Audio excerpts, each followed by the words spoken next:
He was incredible, so full of life, and so loving, incredibly loving and friendly.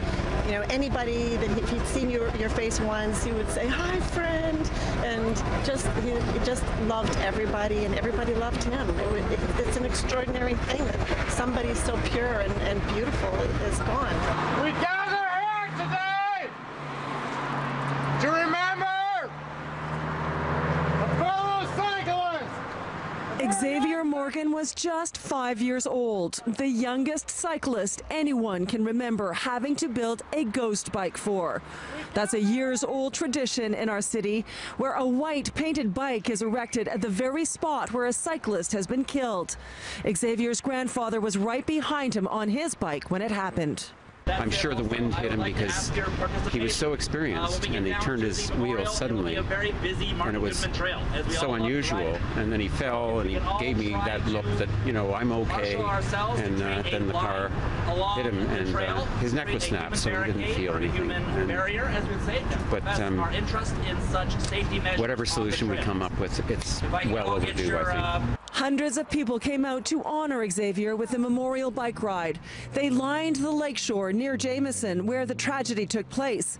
A stretch where now temporary barriers have been put up to protect cyclists, pedestrians, rollerbladers, and everyone else from the busy, fast-moving traffic on the Lake Shore.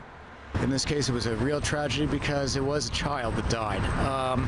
We want to make sure that the city takes cycling seriously and try to protect all of its vulnerable road users, such as cyclists and pedestrians. So today, we're just bringing more attention to the fact that it was the city's cycling infrastructure that was responsible partially for this tragic death. Xavier had been riding a bike since he was 3. He was on the Martin Goodman Trail on Wednesday, May 24th, when he seemed to lose control of his bike and ended up on the Lake Shore. The group Advocacy for Respect for Cyclists says everyone, including the city, was aware of the dangers of this part of the bike trail.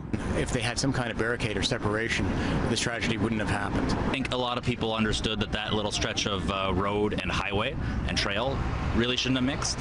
A lot of cities have like fences, a lot of streets have like noise barricades that act as people barricades. It was such a simple thing to stop from happening. Xavier's grandfather says he believes that as tragic as this story is, some good could come of it in the form of a permanent barrier, like planters or trees, to prevent future accidents. He also hopes the city will consider naming the stretch of trail where the little boy died Xavier Morgan's Way.